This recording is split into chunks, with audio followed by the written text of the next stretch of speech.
My name is White Gold and I am new to YouTube. This is my first video ever. Welcome to my channel. This is completely new to me, so this should get interesting. I'm a part-time psychology student and a full-time dog mom living in the capital of Canada. I'm into healthy living, minimalism, and all that goes. So if you're into that, like and subscribe.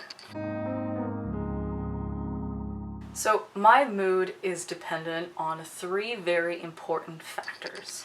How much sunlight hits my retinas, how many days I have until finals, and whether my supply of expensive meats is running low. In this video, I'm going to distill my life into one day and distill my day into 15 minutes. Totally not the whole picture, but there's a routine in there somewhere. And I'm going to talk about 8 habits that I have been the most consistent with. Today we're going to talk about circadian rhythms, meals, bike-joring, which is my sport, studying as a psychology student, taking mental health breaks, reversing entropy, social interactions, and unwinding. My circadian rhythm determines my mood, determines my interactions with people. So there are 2 influences on my mood. The first is how long I get to sleep, and the second is how long I'm awake for. For a year now, I will look at the clock before I fall asleep, give or take 15 minutes, and compare that to the time I woke up. The National Sleep Foundation recommends that young adults ages 18 to 25 get 7 to 9 hours of sleep every night. I've been tracking my sleep for over a year, and I've noticed that I need an average of 8.5 hours of sleep every single night to function. This is just the time that I spend sleeping, so it is normal for me to be in bed for 10 hours as I'm listening to an audiobook or watching a YouTube video. The other half of this equation is the 16 hours maximum that I like to be awake for. Dr. Matthew Walker has a great book called Why We Sleep. He's a sleep researcher at UC Berkeley, and he calls wakefulness low-level brain damage. If I'm awake for more than 16 hours, I spend that time binging Netflix, binging a bunch of junk food, scrolling aimlessly through Instagram. It pushes my circadian rhythm back, which is not a good thing because I'm not trying to be nocturnal. To prevent that, I will set a bedtime as soon as I wake up. I will count on my fingers because I'm still groggy from waking up.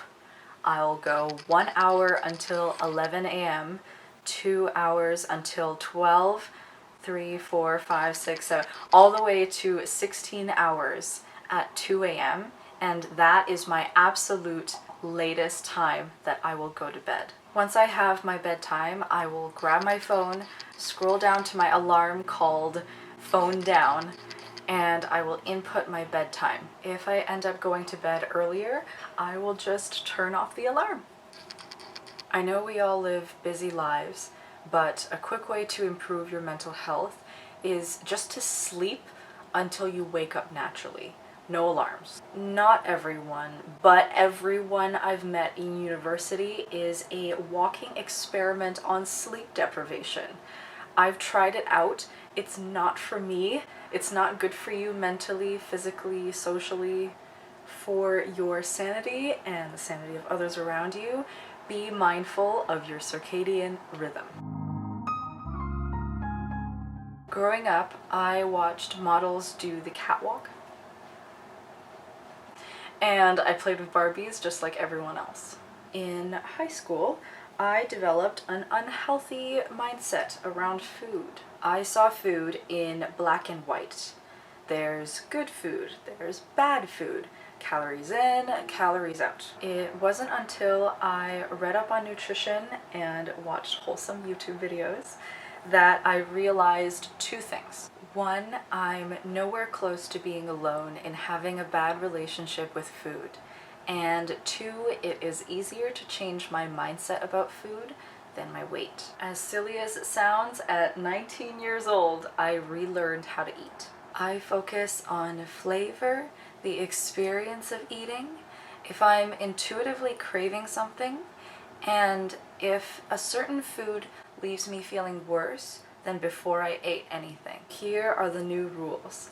I eat what's good for me until I feel full. Simple, right? When I eat junk food, and I do, I don't do the whole self-flagellation thing. As you can tell, I don't miss any meals. I have breakfast, lunch, and dinner. I start breakfast when I feel hungry, and I stop eating when it's 2 hours before bed. I don't really snack between meals because I eat stir fry, and that is very filling. No snacking and no eating past a certain time. It kind of sounds like intermittent fasting, but I don't really follow fad diets anymore. Bottom line is I eat what I want to eat within reason. I stop when I'm full, and my body will just look like what my body was meant to look like. Period. My editing skills are level 0, but I will insert a picture of Lincoln here. He is my standard poodle. He's 4 years old, and he is the keystone to joy in my life. Since Lincoln gives me so much happiness and purpose, I try to give some of that back to him. He has a job. His job is bike-joring. The Canadian Kennel Club classes standard poodles as a non-sporting breed, but trust me, this boy needs sports. Historically, standard poodles were bred to be gun dogs, specifically water dogs and retrievers for wildfowl. They are athletic, they are intelligent, second only to the border collie, by the way, and they are so eager to please. Point is, Lincoln is a dog who needs a job, so I gave him one. Bike-joring is technically a sport where a person on a bike is pulled by a dog in a harness. As a minimalist, I try to use the least amount of gear I can get away with. I have commands for Lincoln specific to bike-joring, and we take traffic intersections very seriously. We go every single day it's not pouring outside. I have a fat bike. I just bought it so that we can keep bike-joring during the 5 months of snow we get here in Canada. Because Lincoln trains like an athlete, I like to feed him a commercially prepared raw food that's made right here in my province. The company was recommended to me by Lincoln's breeders, and it is more expensive compared to bulk bags of kibble at Costco, but I believe it's an investment in my pet's health. Lincoln has been incredibly ill before, and I never want to go through that again. Through almost losing him, I no longer take for granted the fact that he trusts me with his life. If there's anything I splurge on, it is Lincoln's food. As I mentioned earlier, I'm also a university student. I'm majoring in psychology, and every day during a semester, I'm studying. Even if it's only an hour a day, spaced repetition is key. I used to be that person who would cram the night before. The stress.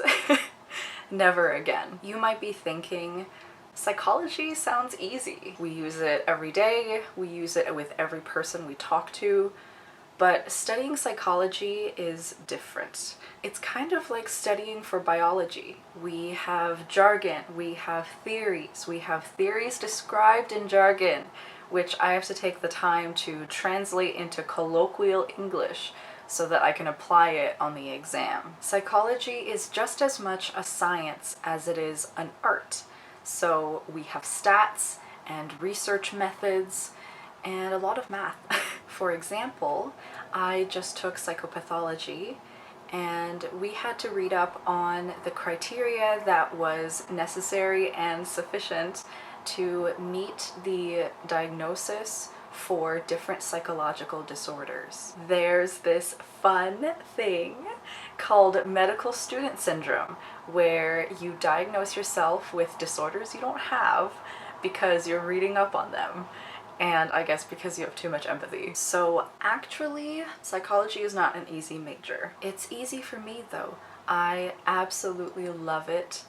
I remember when I was in pre-med looking at the courses in third-year psych that were reserved for students in the program of psychology only, and I was like, oh, one day.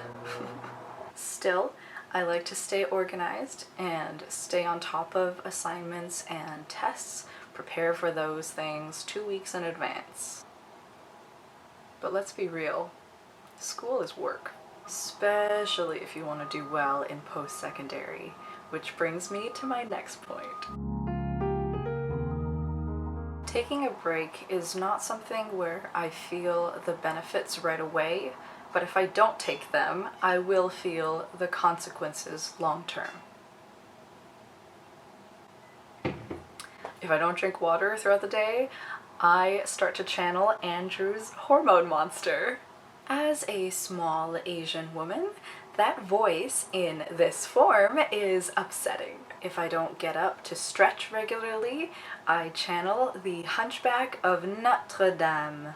Equally upsetting. If I don't want to sound like Maury and look like Quasimodo, I need my breaks. Relaxing away from my work for a bit serves to remind me that I can finish the work just as effectively by being calm than being stressed out and rushing to finish it. Just something simple, like lying down on my bed for 2 minutes and yawning, or walking over to the kettle and pouring myself some water. Take those breaks. Taking a break offsets the toll that work takes on my mental health.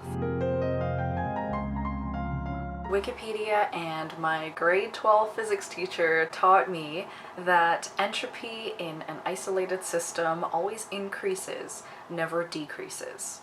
We call this the second law of thermodynamics. When I talk about entropy in my life, I'm talking about disorder and chaos in the physical sense, not lost energy from doing work. If you start to see your desk, your room, your house, even your brain as an isolated system, you start to see the problem.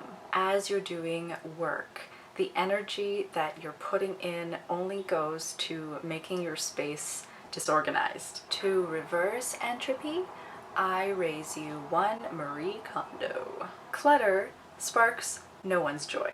So put that thing back where it came from, or so help me. Boom, boom, boom. This is going on the internet. It's pretty mindless at this point for me because I've made it a habit. If you want to start building a habit of tidying, I recommend starting small and celebrating those tiny successes. So you tidied for only a minute. Well done, you've just reversed some entropy. Try to limit the chaos around you, if it's within your control, of course. Personally, I find living in a chaotic environment less peaceful. Duh.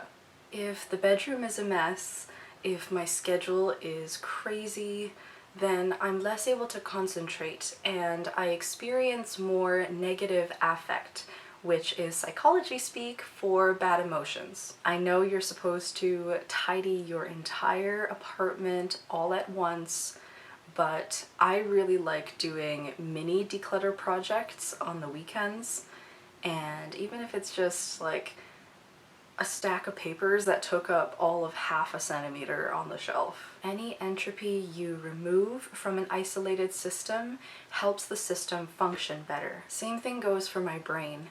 I love therapy. I'm a huge advocate for therapy. Even if you think you don't need it, try it, see if it helps you.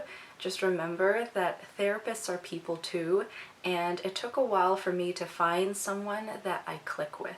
It can be hard to find someone who you feel comfortable sharing your secrets with. But once you find your therapist, they've built a whole career around helping you think better, feel better, based on the best practices known to science. That is so valuable. I found my clinical psychologist 3 years ago. He has been helping me reverse my psychological entropy ever since. I'm aware of the stigma around mental health, Some circles are more stubborn about it than others, which is why I am so grateful for the people in my personal bubble, my family, my friends, my peers in psych.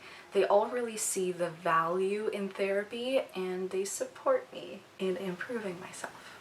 I also have other systems in place that motivate me towards self-improvement, minimalist YouTube videos, cognitive behavioral therapy, as I mentioned, personal finance books, and fitness podcasts. I take what I find valuable from these 4 things to inspire myself to reverse the entropy in my life.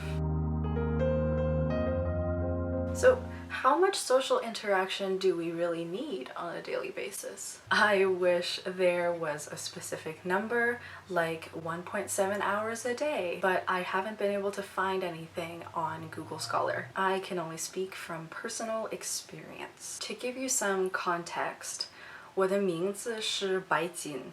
I was born in Shenyang, which is the capital city of the northeastern province of Liaoning. It's almost the same latitude as Ottawa, so not to be dramatic, but I've been cold all my life. From what little I can remember, we were always surrounded by people. This was back in 2000, don't worry. We were immersed in our community. Then my family moved to Toronto, which is still my favorite city to this day. Then my parents found jobs in the capital of Canada, so we moved to Ottawa. Living in the suburbs was scenic. It's a great place to raise puppies, but I kind of struggled with feeling isolated. Okay, so stay with me.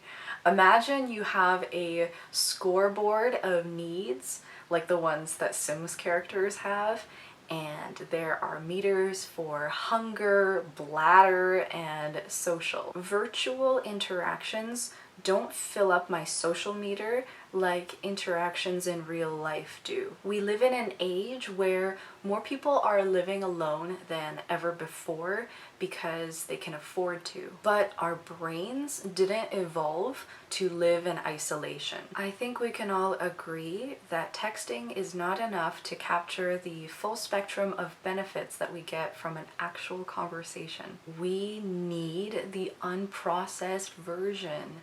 Our brains crave social interaction with real human beings. If anything, our global situation has taught me that it's a privilege to spend time with the people in my life. Without breaking any social distancing rules we have in Ontario, I make a point of having a conversation with a real person every day without being distracted by my phone. Just chatting with a human being fills up the social meter in my brain, and it makes me a better sim. I would love to say that I read before bed or that I unwind in the evenings with a journaling habit. In reality, my evening routine is not that picturesque. So this is where I stand up and admit something. Hi everyone, my name is White Gold. Hi White Gold.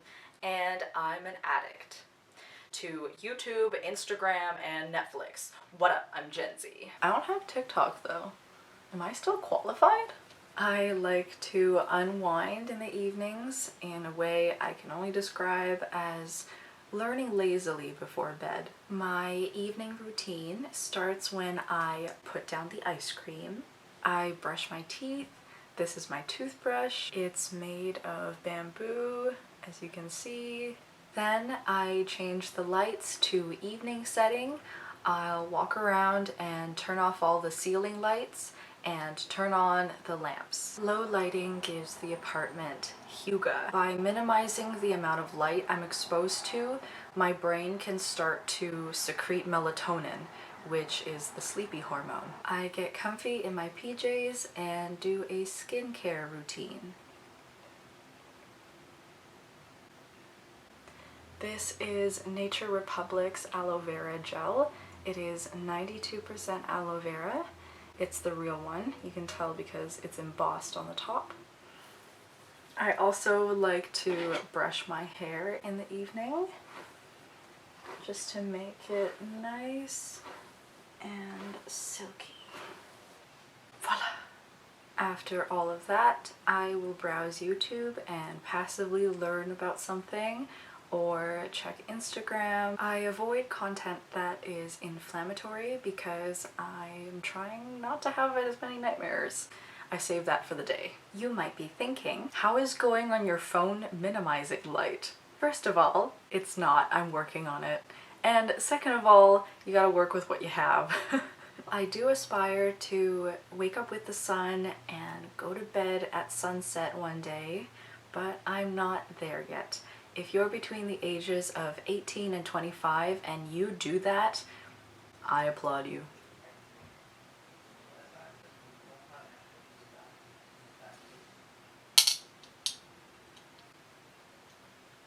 I see you and I'm proud of you. Once, the power went out for days and my sleep schedule was sublime. I'm talking no light pollution, early bedtimes, and mental stability. But being realistic means working with what you have. And what I have is a craving for YouTube videos on minimalism and Instagram posts about dogs. If I'm going to be on my phone anyway, I would rather be surrounded by calm, dim lamplight because harsh overhead lights make me feel awake. You can always set up your phone to go on night shift mode at the same time every single day. So here's my phone. We're just gonna log in. So here's the home screen. We go to settings, scroll down to display and brightness, go to night shift, and turn on scheduled and make it more warm. There we are. That way, when you're looking at your phone in the evening, because you have no self-discipline like me, the screen has a more yellow tint by a certain time in the evening, just to minimize the blue light exposure by a little bit. I haven't perfected my evening routine by any stretch of the imagination, but I do have habits that I follow loosely every day to signal to my brain that it's time to unwind. Those are the 8 things that I do every day. I promise you there are days where I sleep 5 hours and I'm awake for 19 and I binge ice cream and Netflix and popcorn and I delegate Lincoln to other people in my life while I procrastinate on homework. And then in the evening, I ruminate about my unfinished to-do list. By incorporating these 8 habits into my day, I align my actions with my goals so that I can live a more intentional life. Also, eating and exercising on a schedule is really good for you and helps you maintain that circadian rhythm, which now we've come full circle. My intent with this channel is to make progress on the quality of my videos. I bought a mic from Amazon last week and my amazing boyfriend, as an early gift for our 1-year anniversary that's coming up, he bought me Matt D'Avella's Master YouTube course. I am so excited to get started because Matt D'Avella is someone who has really changed my life in a tangible way these last few years, and it's surreal that I'm gonna be a student of his. I also want to document my early 20s and life as a university student. I'm in no way afraid of aging. I grew up with my grandparents living with us, but there is something unique about this fetal adult stage that I hope to one day look back on. Most importantly, I want to show all 5 of you guys watching this, being healthy doesn't mean being perfect. We don't all have to become Navy SEALs. The health industry these days is a bit too much. I think health is more about expanding our health span so that we can be there to play with our grandkids. And that requires a more long-term approach and a more forgiving outlook. As a psych student, as the daughter of two people who work in medicine and finance, healthy living has to be done in a healthy way. That's the main message I'm gunning for. At the end of the day, it's like Jordan Peterson said, you have to negotiate with yourself and not tyrannize yourself. I like to make my schedule as if I were planning a day for an employee I care about. Yes, responsibilities, but some fun too. Look, I have so many goals, but I want to reach them without sacrificing my health or my relationships, without forfeiting my youth for my ambition. People who have worked for a long time know the struggle of a work-life balance. It's a struggle because you don't get 100% on either end, and that's not fun. But you do get both. So that's my definition of enough. That is a wrap for my day in the life video. I really appreciate you watching till the end. If you liked it, consider giving me a like and leaving me a comment. I've been thinking of starting a channel for years, and I'm so proud that I finally launched it. It took me a week to write, film, and edit this video, so I've gained an appreciation for all the YouTubers out there. I do have an Instagram. It's Humdinger and Amalia. Spell it to summon me. Thank you for spending time with me. Same time next week. Bye.